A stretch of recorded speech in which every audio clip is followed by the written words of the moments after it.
Hello दोस्तों, नमस्कार, सत श्री अकाल, आदाब। एक बार फिर आप तमाम लोगों का स्वागत है आपके अपने चैनल डी के गुड बुक में। उम्मीद है सब अच्छे होंगे। दोस्तों, यूँ तो आपने कत्ल के बहुत सारे किस्से सुने होंगे, बहुत सारी कहानियाँ सुनी होंगी कि कहीं पे कुछ कत्ल हो गया और इतना हीनियस क्राइम हो गया कि देखा भी नहीं जा रहा। आमतौर पर हमने वो उन चीज़ों के बारे में भी देखा है, सुना है कि जो हथियार कत्ल में यूज़ किया जाता है, चाहे वो वेपन हो, बंदूक हो, तलवार हो, कुल्हाड़ी हो, जहर हो। आमतौर पर इन्हीं बहुत सारी चीज़ों से लोग कत्ल करते हैं, कत्ल के कारनामे को अंजाम देते हैं। लेकिन आज की जो कहानी है वो बिल्कुल अलग है, इन सब से हटके है। कत्ल का एक ऐसा तरीका लोगों ने निकाल लिया कि लोग सोचने पर मजबूर हो गए कि ऐसा भी कैसे हो सकता है। आमतौर पर जो क्राइम करने वाले लोग होते हैं, जो इस तरह की लोग होते हैं, जो वो इसी तरह की चीज़ें ज़्यादा इस्तेमाल करते हैं ताकि कानून से बचा भी जा सके, क्योंकि कानून का खौफ भी है। तो कभी कभी क्या करते हैं कि जब किसी का कत्ल करते हैं तो उसकी शनाख्त मिटाने के लिए उसके चेहरे को जला देते हैं, चेहरे पर एसिड डाल देते हैं, और किसी भी तरह से पहचान ना हो पाए, शनाख्त ना हो पाए, तो वो सारे हथकंडे अपनाते हैं जो वो उस टाइम कर सकते हैं, जो उन्हें उस टाइम सही लगता है। आज की कहानी एक कत्ल की है, लेकिन इसमें जिस चीज़ को इस्तेमाल किया गया शायद अब तक ऐसा आज़ाद भारत में नहीं हुआ।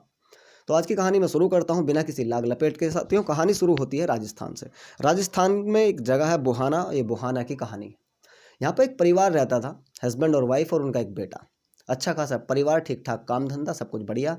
और जो इस परिवार में लड़का था इकलौता, उसका नाम है सचिन। सचिन पेशे से आर्मी में है, फोर्स में है, और पूरे क्राइम के जो इस सीन में जो इधर उधर सारा चलता है वो इस सचिन से होकर ही गुजरता है। अक्सर क्या होता है, जब बच्चा कामयाब हो जाता है, नौकरी वगैरह लग जाता है, तो घर वालों को चिंता रहती है कि अब इसकी शादी कर दें। तो परिवार अच्छा था, छोटा परिवार, सुखी परिवार। अब इसके लिए लड़की देखना शुरू करते हैं घर वाले, सचिन के लिए। एक लड़की पर आकर के इनकी तलाश खत्म हो जाती है। उस लड़की का नाम था अल्पना। अल्पना से इसकी शादी कर दी जाती है। अरेंज मैरिज था, घर वालों की मर्जी से हुआ था। सब कुछ अच्छा चल रहा था, ठीक ठाक। जैसे कुछ दिन पूरा हुआ तो उसकी छुट्टी खत्म हो गई सचिन की, और सचिन वापस अपनी ड्यूटी को ज्वाइन करने के लिए निकल जाता है। अब जैसे वो निकलता है, क्योंकि जो हमारे फोर्स के जो जवान होते हैं इनको अक्सर आमतौर पर साल में लगभग 20 दिन 15 दिन इस तरह की छुट्टी मिलती है, बहुत कम छुट्टी मिलती है, क्योंकि ये हमारे देश की सेवा करते हैं, रक्षा करते हैं। ये हैं तो हम हैं, इसलिए पूरी डी के गुड बुक फैमिली की तरफ से इनको सैल्यूट भी है दिल से। तो वापस लौट जाता है सचिन अपनी ड्यूटी पर। अकेली रह जाती है अल्पना, इसकी वाइफ। जो सचिन के पिताजी हैं, अल्पना के ससुर, वो भी अक्सर अपने काम धंधे के चलते घर से बाहर ही रहते हैं। घर में मौजूदा दो व्यक्ति, अल्पना और उसकी सास यानी सचिन की माँ। अब होता क्या है, जैसे ही सचिन अपनी ड्यूटी पर जाता है उसके कुछ दिन बाद इस अल्पना नाम की जो इसकी वाइफ है, इसकी मुलाकात हो जाती है मनीष मीना नाम के एक लड़के से, जो उसी एरिया में रहता था। तो धीरे धीरे मुलाकात होती है, सिर्फ बातों का सिलसिला धीरे धीरे आगे बढ़ता है, नंबर एक्सचेंज होते हैं, फिर फ़ोन से बात करना शुरू कर देते हैं। यानी कि एक तरह से कहें तो अल्पना ने अपने एक आशिक बना लिया था वहाँ पे। धीरे धीरे सिलसिला आगे बढ़ता जा रहा था। थोड़ी सी भनक सचिन की माँ यानी अल्पना की सास को भी इसकी लग चुकी थी, ये अल्पना किसी लड़के से बात करती है। ये धीरे धीरे मामला चल रहा था। जब तक चोरी छुपे था तब तक बात दबी हुई थी। एक दिन क्या होता है, वीडियो कॉल करते हुए अल्पना की सास यानी कि सचिन की माँ अपनी बहू को देख लेती है कि किसी गैर मर्द से वीडियो कॉल पर बात कर रही है। उस दिन इसको डरा धमका करके माफ़ कर दिया, छोड़ दिया, क्योंकि अल्पना ने भी कहा कि अब मम्मी, अब के बाद ये नहीं होगा, गलती हो गई है तो आप माफ़ कर दीजिए। अक्सर आमतौर पर घर में इस तरह की चीज़ें होती रहती हैं, तो सोचते हैं चलो ठीक है, एक बार गलती हो गई, अब सुधर जाएगी। उसने माफ़ कर दिया। अब अल्पना को थोड़ा सा डर सताने लगा, क्योंकि वो उससे बात करना बंद नहीं कर रही थी। वो चोरी छुपे उससे बात कर रही थी अपने आशिक से, जिसका नाम था मनीष मीना। एक दिन फिर दोबारा से वही सीन सामने आ जाता है अल्पना की सास के सामने, कि फिर दोबारा से उनकी बहू किसी गैर मर्द से वीडियो कॉल पर बात कर रही है। काफ़ी देर तक छुप करके सास उसका कारनामा देखती रही, और लास्ट में जा कर के उसके पास आ धमकी और बोला कि तुम सुधरने वाली नहीं हो, और मैंने आपको कई बार सुधारने की कोशिश की है, लेकिन आदत तुम्हारी बिगड़ चुकी है और तुम सुधरने का नाम नहीं ले रही हो, तो मुझे ये सारी चीज़ें अपने बेटे को बतानी पड़ेगी, तुम्हारी करतूत के बारे में। अब वो पैरों में लेटना शुरू कर देती है और माफ़ी मांगना शुरू कर देती है। सारे नाटक करती है कि मम्मी आज के बाद नहीं होगा, ये गलती थी और मुझे माफ़ कर दो, ये सब होना। तो उसके बाद सास ने उसकी बात नहीं मानी। उसने कहा नहीं, अब नहीं होगा, मैं तुम्हें पहले कई बार समझा चुकी हूँ, लेकिन तुम्हारे समझ में नहीं आ रहा, तो अब नहीं होगा, ये मुझे बताना पड़ेगा, मजबूरी है मेरे सामने। अब इसका जो आशिक था वो अपने आशिक को फ़ोन करती है और कहती है कि इस तरह से मामला ख़राब हो चुका है, तो क्या करें। अब ये धीरे धीरे उस अपने जो कारनामा इनको करना था उसके ऊपर धीरे धीरे बात करना शुरू कर देते हैं। कुछ ही टाइम और रह रहे थे जब इसका बेटा यानी कि जो सचिन की मम्मी है, सचिन कुछ दिन बाद छुट्टी आने वाला था। अब अल्पना को दिन रात एक डर सताई जा रहा था कि जैसे ही सचिन आएंगे और मेरी सास उससे बताएगी और मेरा सारा ये भांडा फूट जाएगा। उससे पहले ही ये अल्पना और इसका आशिक मिल करके एक प्लान बनाते हैं और प्लान ऐसा बनाते हैं, यह खुद कहती है कि मुझे मेरी सास से बहुत खतरा है और ये मेरा भांडा फोड़ देगी, तो क्यों ना हम अपनी सास को रास्ते से हटाएं, इसका कत्ल कर देते हैं। अब सचिन की वाइफ एक फौजी की घरवाली, ज़्यादातर पता रहता है कि किस तरह से कत्ल करेंगे जो पकड़े ना जाएं, और इन्होंने बहुत सारे तरीके अपने दिमाग में सोचे। एक दूसरे से बात करते हुए वो सारी चीज़ें इन्होंने सोचना शुरू कर दी। कभी कहा कि चलो जहर दे देते हैं, लेकिन फिर अल्पना ने कहा कि नहीं, जहर नहीं देंगे, जहर देंगे तो पोस्टमार्टम में पुष्टि हो जाएगी, तो जहर का कैंसिल हो गया। कभी कहते हैं कि इसको आग जला देते हैं, सोते हुए इसमें आग दे देते हैं, तो लेकिन नहीं, आग कैसे जली इसके ऊपर भी छानबीन हो सकती है। तो इन्होंने काफ़ी दिन तक ये उधेड़-बुनी इनका चलता रहा कि आखिर करें तो करें कैसे, सास को रास्ते से हटाना ज़रूरी है, मजबूरी है। जैसे जैसे सचिन की छुट्टी होने वाली थी, उसके दिन नज़दीक आ रहे थे, वैसे वैसे अल्पना की जो कहे तो मानसिकता, जो अंदर उसने शैतान छुपा के रखा हुआ था, वो धीरे धीरे बड़ा होना शुरू हो जाता है और डर भी उसका धीरे धीरे बढ़ना शुरू हो जाता है।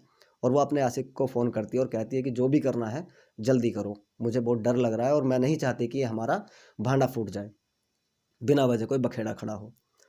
तो सचिन और ये अल्पना मिल करके एक प्लान बनाते हैं कि हम ऐसा करते हैं ताकि अगर पकड़े भी ना जाए और काम भी हो जाए, तो ऐसा कुछ करते हैं। इन्होंने प्रोग्राम बनाया कि अपनी इस सास को हम सांप से डसवाएंगे, कोबरा से। लेकिन अब प्लान तो बन गया कि सांप से डसवाना है। अब मसला ये है कि सांप लाएगा कौन, कहाँ से पकड़ के लाएगा, क्योंकि ये दोनों कुछ ऐसे लोग तो है नहीं कि सांपों को पकड़ने का काम करते हैं या एक्सपीरियंस है।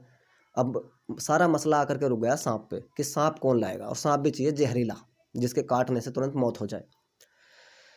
सचिन कहता है कि तुम चिंता मत करो, ये काम मैं कर लूँगा। तो सचिन अब तलाश शुरू कर देता है एक जहरीले सांप की। कई लोगों से बात करता है, कई सपेरों से मिलता है, कई सपेरे मना कर देते हैं कि नहीं, हम तो नहीं देंगे। एक सपेरे पे आकर के इसकी तलाश खत्म हो जाती है। ये उसे कुछ पैसे देता है और कहता है कि मुझे एक जहरीला कोबरा चाहिए जिसके डसने से इंसान की तुरंत मृत्यु हो जाए। वो सपेरा लालच में आ जाता है। सचिन उसको कुछ पैसे देता है, बाकी कहता है कि जिस दिन तुम सांप लाओगे बाकी पैसे मैं आपको और दे दूंगा। कुछ रुपयों में इनकी बात तय हुई।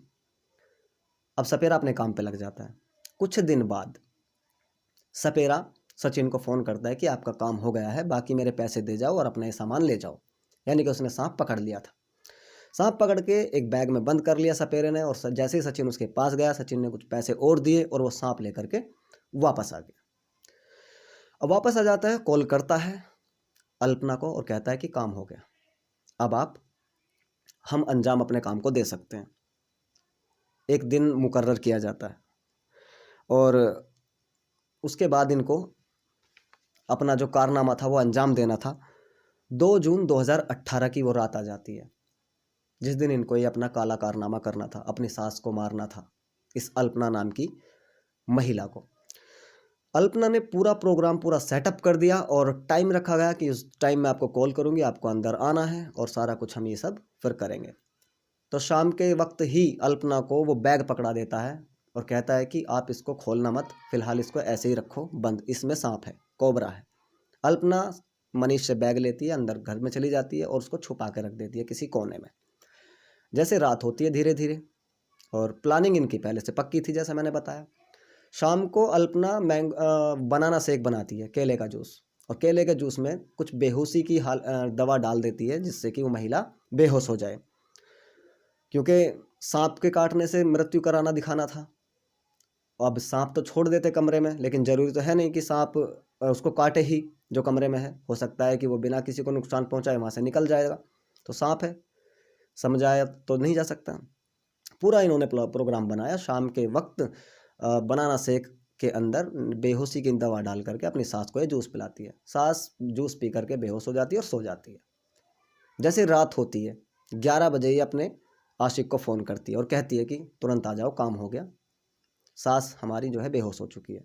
दबे कदमों से आशिक इनके घर में एंटर करता है। अल्पना दरवाज़ा खोलती है, ये अंदर जाता है और जाने के बाद ये दोनों थोड़ी देर बैठ करके अपना जो है प्रोग्राम बनाते हैं कि कैसे कैसे करना है। पहले हुआ कि ये कि सांप को अंदर छोड़ देते हैं और डोर बंद कर देते हैं, दरवाज़ा बंद कर देते हैं, सांप इसको काट लेगा। लेकिन फिर दोबारा से आपस में इन्होंने डिस्कस किया कि अगर नहीं काटा तो क्या होगा, तो इनका जो है प्रोग्राम फेल हो जाएगा।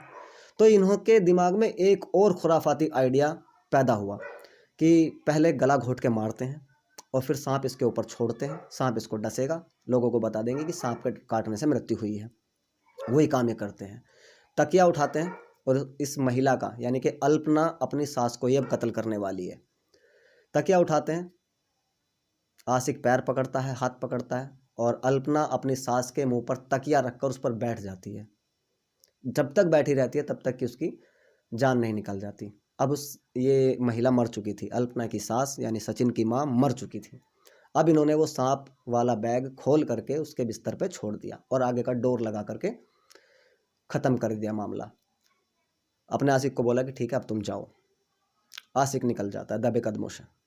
सुबह सुबह अल्पना घर के बाहर से चीखती चिल्लाती हुई अपने घर से बाहर आती है, पड़ोसियों को इकट्ठा करती है और कहती है कि मेरी सास को न जाने क्या हो गया, उठ नहीं रही हैं और काफ़ी लेट हो गया है, इस वक्त तक नहीं सोती हैं वो और बोल भी नहीं रही है। मैंने हिला चला कर देखा है तो कोई प्रतिक्रिया नहीं है, आप जा कर के देखें। पड़ोसी इकट्ठा होते हैं, तुरंत घर में जाते हैं।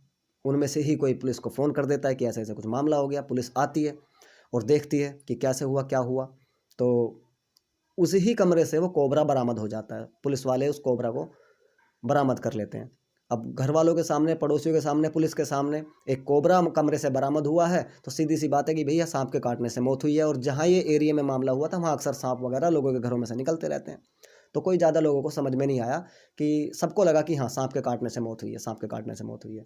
पुलिस वालों ने भी इस मामले को ज़्यादा सीरियस नहीं लिया। उन्हें भी लगा कि सांप के काटने से मौत हुई है, सीधा सा सांप निकला है घर से, तो सिंपल सी बात है कि सांप ने काटा और मौत हो गई। पुलिस ने डेड बॉडी अपने कब्जे में लिया, पोस्टमार्टम के लिए भेज दिया। पोस्टमार्टम हुआ, अंतिम संस्कार हो गया, केस ठंडे बस्ते में चला गया।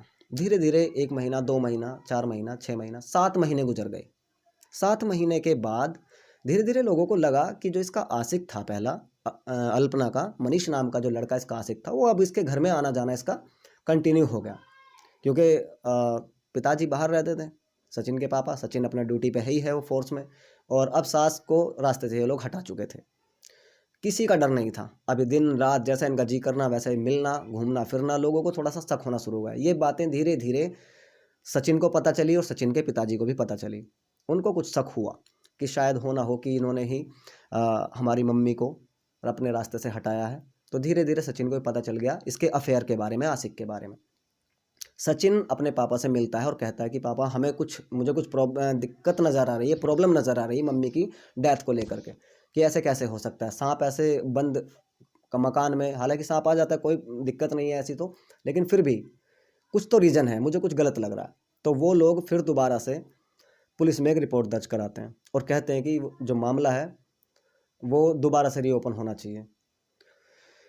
फिर दोबारा से जैसे ही रिपोर्ट दर्ज की जाती है, पुलिस थोड़ी सी हरकत में आती है और उसकी छानबीन करना शुरू करती है। अब छानबीन किस पे की जाए, क्योंकि जो सचिन है वो फोर्स में है, अपना ड्यूटी पर है बाहर, और जो सचिन के पापा हैं वो भी अक्सर बाहर रहते हैं काम के चलते।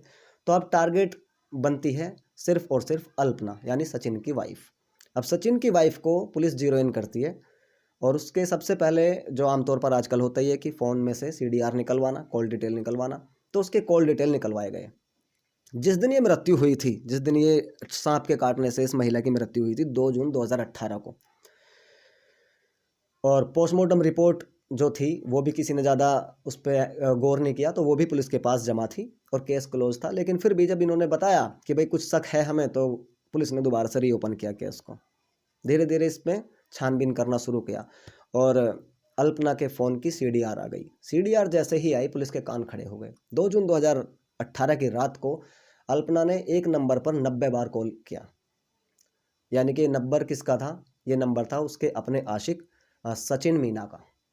सचिन मीणा को तुरंत पुलिस गिरफ्तार करती है पूछताछ के लिए, और जैसे ही पूछताछ करती है सख्ती से, तो फिर मनीष टूट जाता है, और मनीष टूटता है तो एक कहानी सुनाता है कि ऐसे ऐसे हुआ है सब, मैंने अल्पना के कहने से ये सब काम किया है, मैं सांप लेकर के आया था और पहले हमने उसकी गला दबा करके हत्या की और उसके बाद सांप से डसवाया।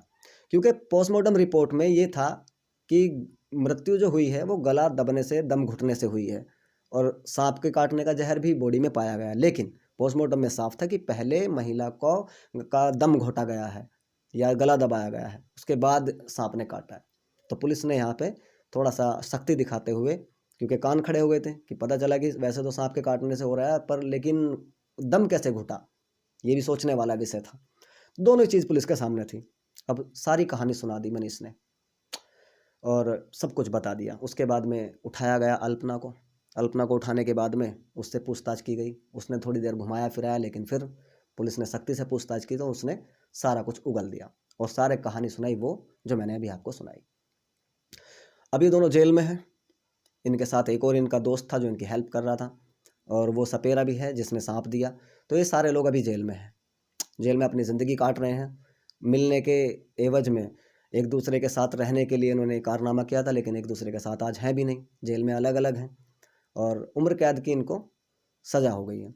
अच्छा, इसमें एक और अच्छी चीज़ ये भी है कि जब लोअर कोर्ट का फैसला आया इनकी उम्र कैद के लिए, तो लोअर कोर्ट ने फिर हाई कोर्ट और फिर सुप्रीम कोर्ट, तीनों जगह इन्होंने अर्जी डाली, लेकिन तीनों जगह से इन्हें कोई राहत नहीं मिली दोनों को।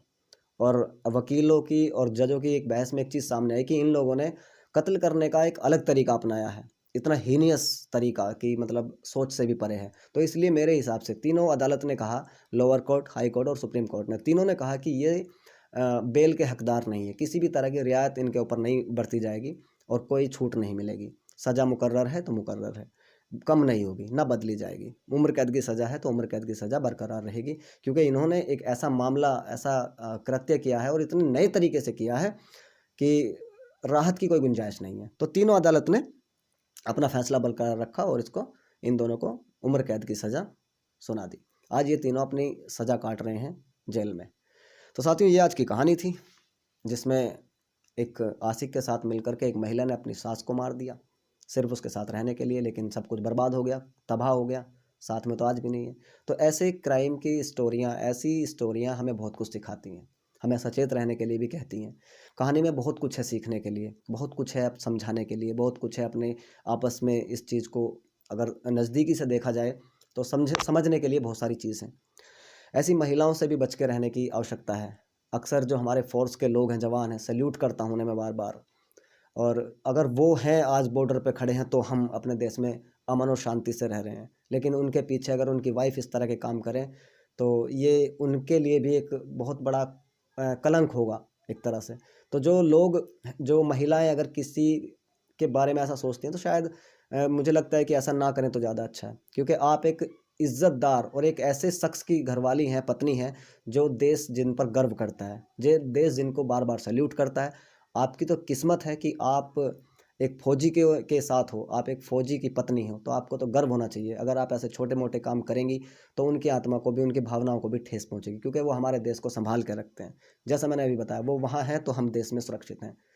इसलिए ऐसा कृत्य करने से पहले 100 बार सोच लें, क्योंकि फ़ौजी मेरी नज़रों में कोई आम आदमी नहीं है। मेरी नज़रों में एक सुपर हीरो है, सुपर स्टार है, महानायक है, मतलब क्या क्या नाम दूँ। सबसे ऊपर मेरी नज़रों में जो पुलिस फोर्स है या जो आर्मी है, जो आईटीबीपी है, जितने भी सेक्टर हैं फोर्स के, सब हमारी सेवा करते हैं, सब हमारी सपोर्ट करते हैं और अपने देश को बचाने के लिए हर संभवतः कोशिश करते हैं, अपने सीने पर गोली भी खाने का मादा रखते हैं। लेकिन उनकी वाइफ, उनकी घरवाली अगर इस तरह के कृत्य करती हैं तो उनकी भावनाओं को भी ठेस जाती है। तो इस कहानी को सुनकर, समझकर आप लोगों को भी समझना चाहिए, अगर कोई महिला है और इस तरह का कारनामा कर रही है और ख़ासकर फ़ौजी की वाइफ है तो ना करें, बहुत दुख होता है उनको। तो दोस्तों, ये आज की कहानी थी, कैसी लगी आपको मुझे ज़रूर बताना कमेंट में, और जल्दी मिलते हैं किसी और नए टॉपिक पर। लेकिन हाँ, इस कहानी को शेयर ज़रूर करें, अगर अच्छी लगती है तो चैनल को सब्सक्राइब भी कर लें। दोस्तों, बहुत बहुत शुक्रिया, बहुत बहुत धन्यवाद, thank you so very much. और हाँ, एक बार वही अपना पुराना अंदाज कि खुश रहो, आबाद रहो, जहाँ भी रहो जिंदाबाद रहो। Thank you so very much. जल्दी मिलते हैं किसी और नए दिन, किसी और टॉपिक पर। तब तक अपना ख्याल रखें। जय हिंद, जय